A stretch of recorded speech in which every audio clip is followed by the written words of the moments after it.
It's Monday morning. Let's muse. If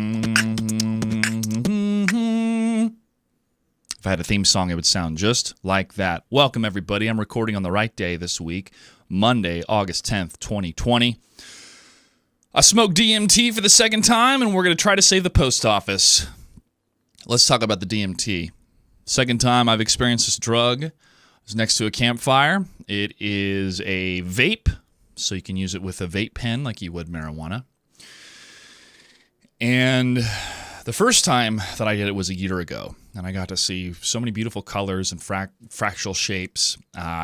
Catapulted into the universe for a bit, saw a picture of an orange cat made out of the stars of the galaxy. Galaxy turned into a wormhole, went through the wormhole, and then boom, I was right back down in front of the campfire. And the beauty about DMT, which is produced naturally in your body and in most living things, is there's really no hangover. You come back down after a 50-minute trip and you're back sober. So the first time I smoked it recently, for the second time that I smoked it, but the first hit, I took 4 hits, and boom, I was launched. I saw all the fractals. I saw so many different colors, and I was in a different place. I could feel my body or my consciousness or my construct of whatever I am in a different place. And I saw these beautiful female guardians that were there welcoming me like this is where you need to be.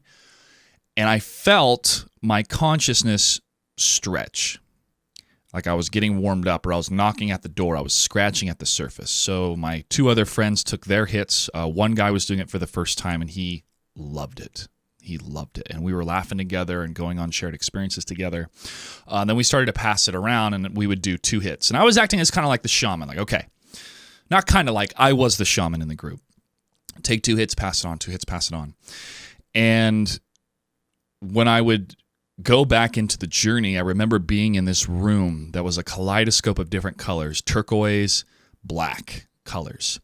And it felt like my body or my third eye was staring into something bright, or it was tough to keep open. Another visual that I would love to present to you is when Neo in the Matrix touches the mirror that's like turning into liquid metal, and then the metal overtakes his body and goes down his throat. It was kind of like that. Like you could feel this taste coming on that wasn't, it wasn't terrible, but it wasn't pleasant. It was almost all-encompassing. And as that taste was taking over, it was like looking into the sun where your eyes wanted to stay closed, but you had to keep that third eye open. And when I kept it open, it was like my muscles were straining, but then I pushed through, and I could see deeper into the colors and into the shapes. And it was like infinity. And this box turned into more of a circle in the center, and I kept staring at that circle in the center, and the colors would keep coming out in block form, and I kept looking and looking like I was going deeper and deeper and deeper into the heart of wherever I was. And that was the second and third trip. And you'd close your eyes and you would see this, and then you'd open your eyes and you would see the different patterns on bricks. You'd look up at the sky and see these different patterns coming off the trees over the stars. Laid down and looked at the stars.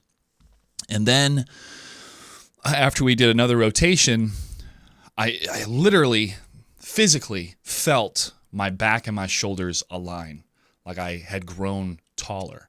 And as I was growing taller, I was entering the white room.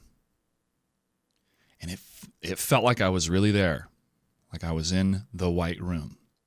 And everything's white. There's a couple of kaleidoscopic colors that were kind of collapsing to turn into the white room. And when I was in the white room, the mantle of leadership and being a ensign, a banner, a place that people can go to for refuge amongst my friends, pouring myself into this business that I want to really grow and make something fun and lasting and substantial and lucrative for myself. A lot of growing up, maturing into the next phase of my life, and that next phase comes with a lot of responsibility of being a leader amongst my peers. But the feeling that I had being in that room was that I had made it to this level. And now I was receiving confirmation that this is where I'm supposed to be. This is who I am. And this is what the world needs from me and what my friends need from me. It was very profound and calming and empowering. And we came back to our sober self, and then I think we all did about one more trip because that's how much we had left in the vape pen. And that's when I saw different guardians, or the female guardians had changed colors, and they were indicating like, okay, you've received everything you can receive for this session. This is it. This is your stop for now. You have grown. We're not, we don't want to overload you. And this was similar to my ayahuasca trip where I had received so much the first night that when the shaman asked if I wanted to imbibe a third time, I declined. Because I'm overloaded. There's so much to process. But then the second night, absolutely, I did all 3 times. So there's something very fascinating within that journey that either my own consciousness or the conscious field that I'm tapping into that's universal is giving me what I need to know, feel, and hear at the time to get me to the next state, but not overloading me. And that is, there's intelligence in that. And even if it's my own subconscious and my own intelligence doing this, the step-by-step basis, it helps me in particular, but I'm sure helps a lot of people get stuff done. There's so much in front of me still after going through this house, going through most of the garage. I still got to go through the second floor, the storage area of the garage, and go through all those boxes. There's a bunch of storage up top in this house that I want to convert into another room and cut out part of the roof and make the roof into this fold-out balcony. So these are all on the list of things to do, but it's so much. It's so daunting that I sometimes don't even work at it. Or my time is spent working out or doing other things that's part of the whole package of trying to be a producer / entertainer. But compartmentalizing everything, especially what I did this summer, and said, okay, the front yard, we're going to start from the front and then go back. Front yard, done. Side yard, done. But now it's to clean out the rest of the garage, the bottom area, and then start going through those top boxes and start selling or trying to sell, attempting to sell some of the old stuff that was stored, keep some of the other things. And then I have 3 siblings, so going through pictures and keepsakes of theirs, I think I'd be preferred to start to divide who's who and send it to them if they want. If they want me to keep storing it for them, cool, no problem. But I want to see a lot of my child pictures and have those readily available for me. So I'd imagine my siblings on the East Coast would want the same. But we'll see. One day at a time, one task at a time. But the one task that I'm doing exceptional on is my fitness. And Scott Galloway, who is a wonderful NYU professor, he used to have a series on YouTube that I watched all the time, but he recently was on Yang Speaks. And they were talking about how young men are failing, which was a fascinating conversation. And also spoke on, just the overall nature of what's going on in the world and how we can turn things around. Anyways, the amount of information that you receive either from nature or from a peer, from people that you like, kind of self-validate or continue to validate what your own mind's telling you. So in that process,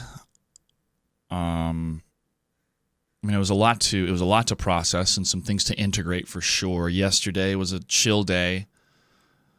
I could almost kind of get a bit of the aftertaste of the DMT, but mostly it was just the smoke from the campfire. I had to get out of my hair, but very profound. Still thinking, still pondering upon the visuals that I had because they're burned into my brain.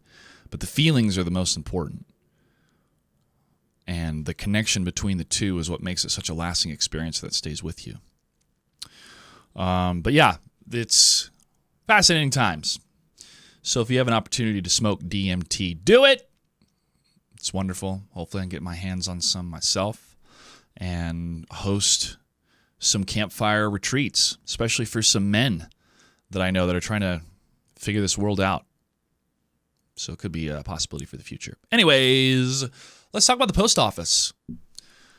Last Friday was a Friday night massacre, as some have deemed it, for the U.S. Post Office, who is ran by a major Republican donor to President Donald Trump. And he was the recently appointed Postmaster General. So he had this sweeping overhaul of the agency, which included the ousting of top executives from key posts and the reshuffling of more than 24 other officials and operational managers. Now, this is from Common Dreams, posted August 7th, 2020 by John Qualley. According to the Washington Post, the shakeup came as congressional Democrats called for investigation of DeJoy and the cost-cutting measures that have slowed mail delivery and ensnared ballots in recent primary elections. 23 postal executives were reassigned or displaced. The new organizational chart shows. Analysts say the structure centralizes power around DeJoy, a former logistics executive and major ally of President Trump, and de-emphasizes decades of institutional postal knowledge. De-emphasizes decades of institutional postal knowledge. That's more important than money. All told, 33 staffers included in the old postal hierarchy either kept their jobs or are reassigned in the restructuring, with 5 more staffers joining the leadership from other roles. So this leader has been under fire for some time. The Republicans have been under fire for 15 years for the way they have attempted to destroy the post office. And the way that they've tried to do it was first implementing the law that the post office had to front the retirement for their employees like 75 years in advance. And that's crippled them. And that was a calculated blow by the Republicans to try to cripple the USPS and privatize it, which is an absolute mistake and is against the Constitution. So anybody that says that is against the Constitution. And Republicans will say that on TV, oh, we need to privatize it, the system doesn't work. Those are all lies. They're doing whatever they can legally to try to disrupt the system so they can say the system doesn't work so they can have privatization take over. Now, why is this terrible? Why is privatization for United States Postal Service a bad thing when we have FedEx and UPS? Well, one, because it's written in the Constitution, and two, the mail system has to be controlled by the people in the end, and the people control the government, or are supposed to.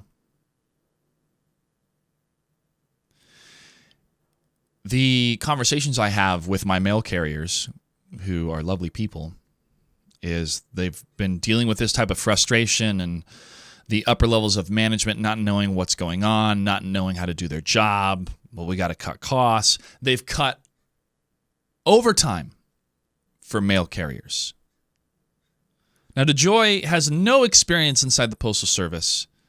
He was installed to cause chaos and disruption, especially at the time delivery of mail could not be more critical.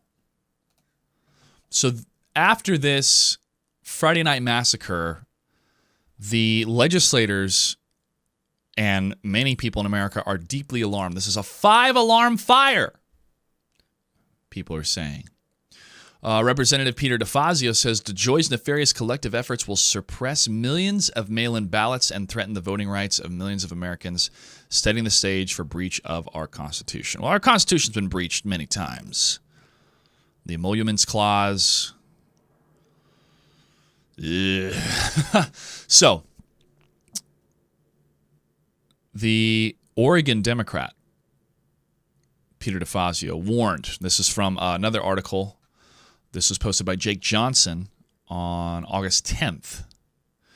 The Oregon Democrat warned that the latest change imposed by DeJoy, the ouster of 2 top officials and reshuffling of nearly 24 others, lay bare his mission to centralize power, dismantle the agency, and degrade service in order to thwart vote-by-mail access across the nation to aid Trump's re-election's efforts. So they're going to do whatever they can to cheat the system and to create disdain for the system, to cause confusion. And Alma Adams from North Carolina said in a statement that DeJoy is guilty of unconstitutional, and probably uncouthness too, but unconstitutional sabotage of our postal service with complete disregard for the institution's promise of the safe and speedy transit of the mail and the prompt delivery of its contents. Maya Angelou said, this is still quoting Adams, when someone shows when someone shows you who they are, believe them the first time. The Postmaster General has shown us on multiple occasions he is working to dismantle the fundamental institution of our democracy. He needs to resign or be removed now. Agreed. Agreed. We need to vote by mail to protect people's lives. The president is lying and doesn't even understand that absentee ballots and vote by mail are the same thing. Veterans vote by mail. So if you're against vote by mail, you're against veterans. Simple as that. But it's so plain and clear right now. These grifters that are doing whatever they can to stay in power. They got to be stopped. If the post office deteriorates further, if this situation deteriorates further, I'm very tempted to fly to Washington and throw my body against this corrupted wheel and protest. With many other people. If going all the way to Washington is not going to be feasible, then, protesting closer here is possible, but Washington is where, because this is a federal agency, the USPS. We got to take it to the feds. I'm trying to go back and think why I mentioned Scott Galloway and Andrew Yang in the Yang Speaks podcast, because I know it had something to do with men becoming men. Maybe that's what it was. Scott Galloway has a YouTube video about happiness that everybody should watch. It is probably some of the best advice any person in their 20s or 30s, or hell, trying to figure stuff out in your 40s, could receive. So make sure to check that out. All right, so taking a look at what's happening in the news and what's going on, things are getting worse. And on a personal level, when talking to friends of mine and seeing their current states, some of them are on the edge. This pandemic really laid bare the cracks and the faults, not just in our system, but for people that are in a new relationship or in a new marriage, or were facing financial hardship before. This is really, really testing the limits. And we're not out of this yet. I had a friend of mine that I talked to, fellow bartender. He can't bartend right now. He's been bartending for years and years and years. And the government declares, or the unemployment declares that, he's only worth $200-something a week after working in a career for decades. What do you think that does to a man in his 30s or 40s? It makes you rethink a lot. So for that one person to go through that, just imagine everybody else going through something similar. For me, it's definitely finances, which is always a stress. So that's number one. But two is a lot of my goals and what I want to accomplish are still within reach, are still within grasp. The biggest obstacles for me are going to be securing finances and sponsorship for shows that I want to produce in the future.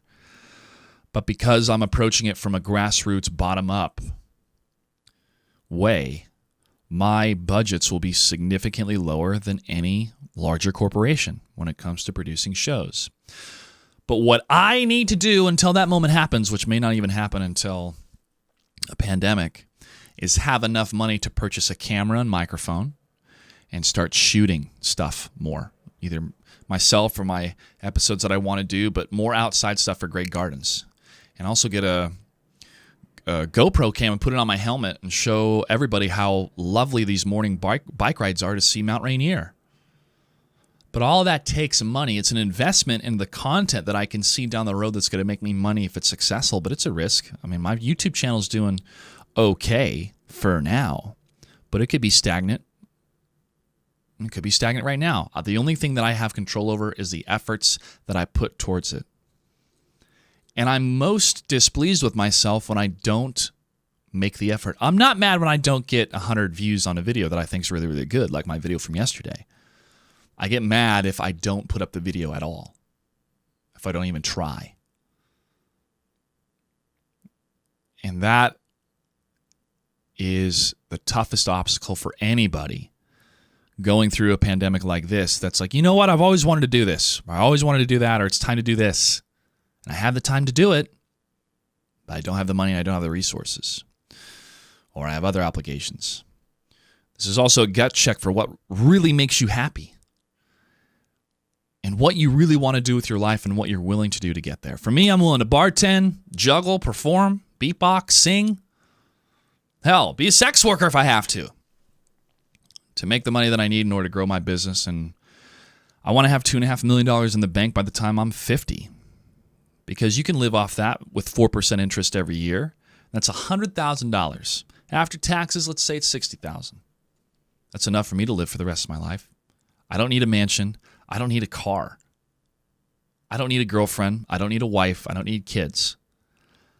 I just need a project that I'm proud of. And you would think that's all you need.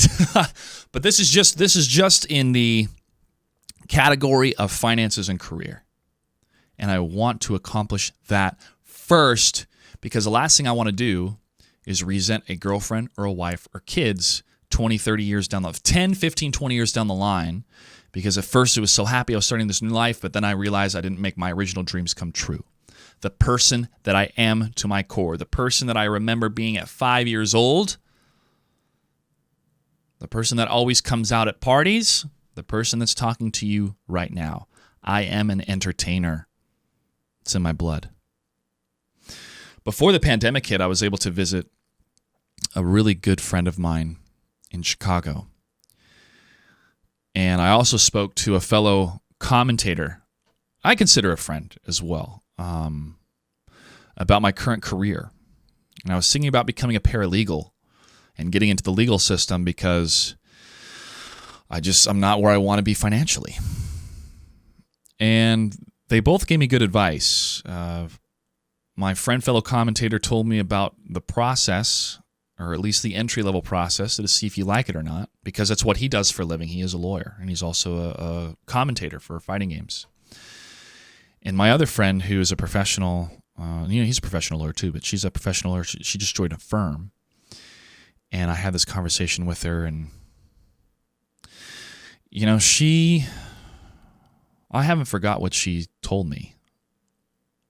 And it's fascinating that somebody can tell you something at a Starbucks bar in downtown Chicago, and what they tell you is more true about yourself than you telling yourself, because it's coming from an outside source. It's coming from a pair of eyes and a brain and a heart and a wonderful personality that's seen some serious shit, as we all have as millennials, Gen Xers, boomers.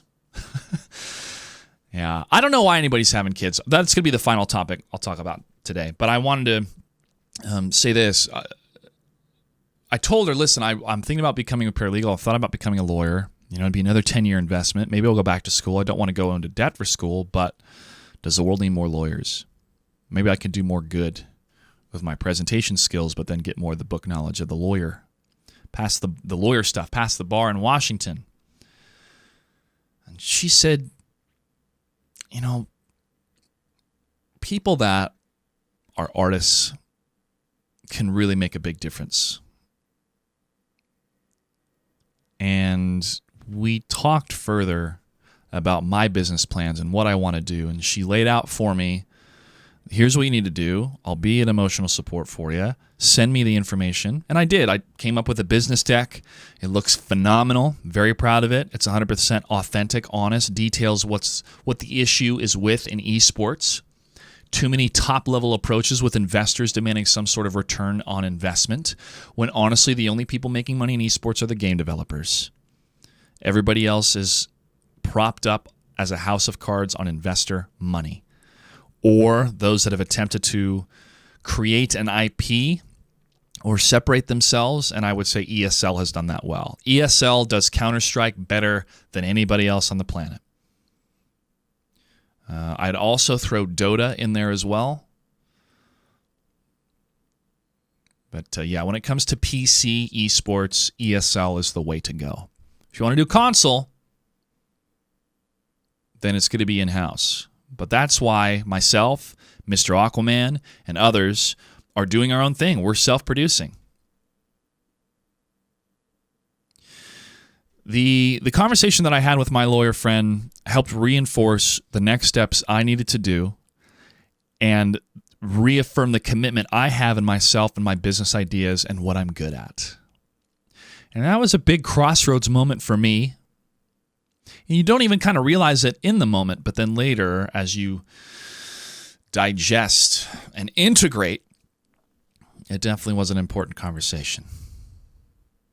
So that commitment still rings true for me. There's still just a lot more work to do on the house. And that's why I haven't been streaming, because it's been lovely weather, and I'd much rather be outside, enjoying the sunshine, and working out and being fit, than streaming a video game all day. I'll be playing plenty of video games and streaming come the fall and winter months when it's raining and I'm stuck indoors. But I really like that seasonal approach, because I can almost feel the sadness of not being outside if I'm stuck indoors all day. So thinking about streaming probably after Labor Day. I was thinking maybe like this upcoming week, but there's too much for me to do. I want to edit this Ghost of Tsushima review and go from there. Why am I telling you my life story for the week, my schedule? Because I need somebody to talk to. All right, the last thing I wanted to talk about in this episode. And by the way, listen to Tim Dillon. He's hilarious. I keep watching his shows. I don't know why anybody would have kids at all, period, at this time. I think it's selfish. I think it's cruel, because the party's over. You know, we millennials, we're just getting through the door for last call, and the Zoomers are parking the car outside. Is it true that somebody could have made the same argument 30 years ago, 50 years ago, 100 years ago, 200 years ago? Sure. Totally get it. Don't want to have kids. Rather try to fix the world. But when the world is on fire, why would I want to bring another human being that's not going to even be able to breathe oxygen by the time they're 12? They'll have to be on some sort of respirator if they want to go outside because the air is so bad. You know, these are doomsday scenarios. These are... I have to check myself and see, am I being too cynical? Am I being too much of an asshole by saying people that are having kids today are being selfish?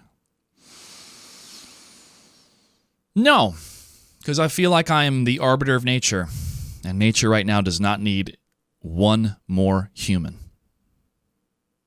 Not one. We'll see what it's like in 10 years, but no. No children for now. Too much stuff to do. I don't know, it sounds so, even saying it out loud, it sounds so doomsday-ish, man. I can't believe this asshole thinks the world's going to answer. He's not going to have kids. Maybe it's this. Maybe it's, I don't want to have kids because I don't want to have to work all day and my partner work all day and send the kids off to kindergarten and just repeat the cycle. If I'm going to have a kid, either myself or my partner is home for 5 years with the kid, raising the kid, building a home with the kid. Maybe that's what my parents did. My mom stayed home, but they made a daycare out of the house to still bring in money. Kids have got to have some sort of home and connection to life through a parent that's not just in the evenings and not just on the weekends. So maybe that's why. Maybe that's why I'm so against having kids, is because I know I couldn't raise them right. I couldn't prop them up to have the financial freedom to take this world by the horns and do what they want with it. I don't know if I ever will, but I'm totally okay with that being my destiny.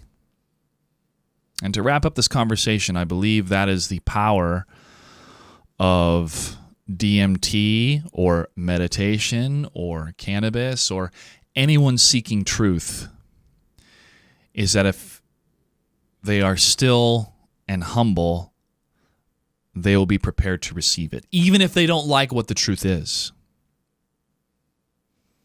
they will be prepared to receive it. All right. I am going to go outside and enjoy some more of this sunny weather by doing some workouts and going for a run and giving my dad a call. My dad, hit me up at midnight his time. He's like, yeah, why not? Trying to text me. I'm like, I'm sorry, Dad. I'm having early mornings, so I'm going to call you tomorrow. We'll make that happen. So call your parents. Tell them hi. Tell them you love them. And I'm not traveling for the holidays. I'm staying home. I'm not even gonna frickin' risk it. And I'm broke, so makes that decision easier. But hopefully in the spring, if the world has, we won't have a vaccine by the spring, but if things have calmed down a little bit more, then we'll see. We'll see. All right, check out the Tim Dillon Show, please. He's on YouTube. He's on Spotify. He's hilarious, and he looks just like the guy that was in the movie The Burbs. I will see you online.